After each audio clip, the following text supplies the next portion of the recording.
Afternoon, this is 390 here, Foreign News Network. Here we are right here on the scene live at the protest against police brutality.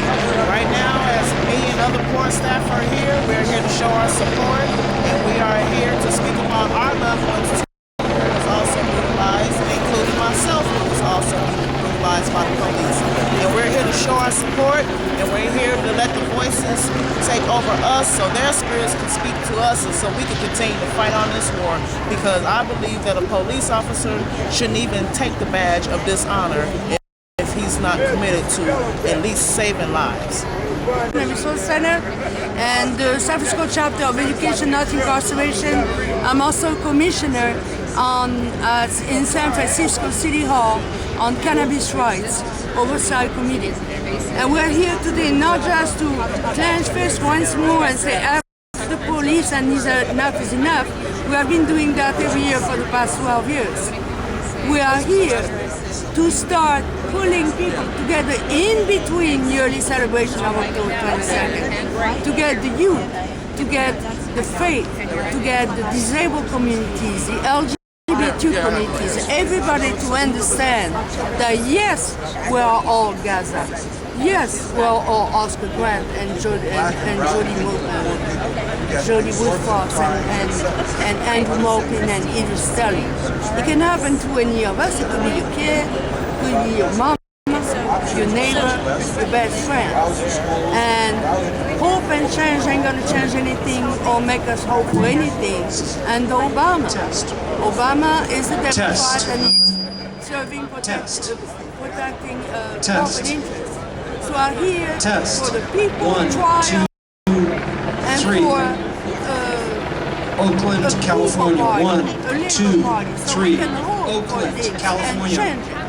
I'm about 4 inches. I'm here today because October 22nd is very symbolic, nationwide, locally, and globally. Everything going on in the past so many centuries, so many decades, and so many untold ages. Police brutality is more than an epidemic, it's just a plague. It's pretty much a way of life in their whole structure into the so-called serve and protect. The whole idea is to control and to take away people's civil liberties when they feel like it's pretty much vital. And pretty much the hand of the government, politics in itself, they're a string pulled to protect interests only. And it doesn't matter who's involved. Live is always aimed at people who are living in affordable housing or living in poverty. And in some cases, a few very, very cases, people in privilege as well. And me being here is another way of visibility, showing that, hey, we're not going anywhere. As long as your entire structure, your whole culture continues these kind of actions, we're going to do what we got to do to stop it. The war on the poor is in full effect, but now the soldiers are pro-life. Social workers and politicians creating deadly legislations and contracts. We're out here because Poor Magazine Poor News Network is about linking all forms of pro-life oppression, and we do call it pro-life.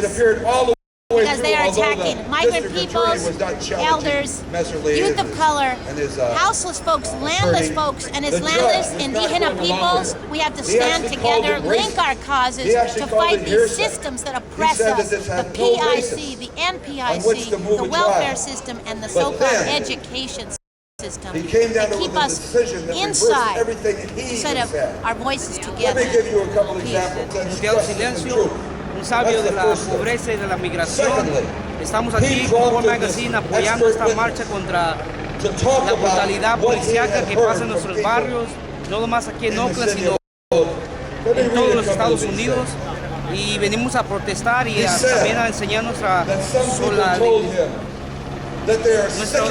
soporte, ¿verdad? A las comunidades inmigrantes, a las comunidades negras que son las más oprimidas por la policía. Hemos visto, ¿verdad?, últimamente cómo el abuso policíaco pasa a la gente de color, y nosotros creemos que es por todo el fascismo que está pasando ahorita, que aunque tengamos un presidente negro, sigue la opresión de la gente latina, inmigrante y negra, la gente pobre. racist lies to cover up the attempt to send this trial out to copland or out some backwards area where people don't know nothing about both the role of the cops and the oppression of the people in the cities and can have sympathy for this poor officer it's just too much, who is being maligned. It's just too much useless. Let me say this about the protest. It's too much. We have it has to every right. stop somewhere. In fact, we have a duty, and others have a duty and to equality. protest So, against law, the police are supposed to be protecting and serving the people. When is it going to start? When are they going to stop abusing the people and murdering the people? As a matter of fact, Oscar Grant is murder. if it weren't for the... So first question is, how did I get a case, basically? Yeah. Come back and reloaded is not over. On October 7th, 2009, on October 7, 2009, the people revolted and rebelled in the city, in the streets of Oakland, California, particularly in downtown where we're standing right now, in response, or lack of response, that police, city government, County of Alameda, and Bay Area Rapid Transit lack of response to the execution of Oscar Grant a week earlier. So when the people revolted, basically, I'm a people's journalist. I work with the Block Report radio show and also the San Francisco Bay View newspaper, as well as I'm an organizer with the Prisoners of Conscience Committee. I was on a journalistic mission to document what exactly was going on and what actually, you know, they were brutalizing people, beating people, and basically the police incited the rebellion and not the people. People were trying to protest and demonstrate. I was arrested. I was accused of arson, felony arson, of burning up a trash can a block away, not too far, and it was a bogus case. The only evidence that they even claimed to have against me is a camera, my camera, that was around my neck. I had radio equipment in my backpack. They didn't find no lighter, they didn't have no matches, they didn't have nothing, but yet they still have my camera right now. I don't know how a camera would start a fire, but the Oakland Police Department, I guess, believes that.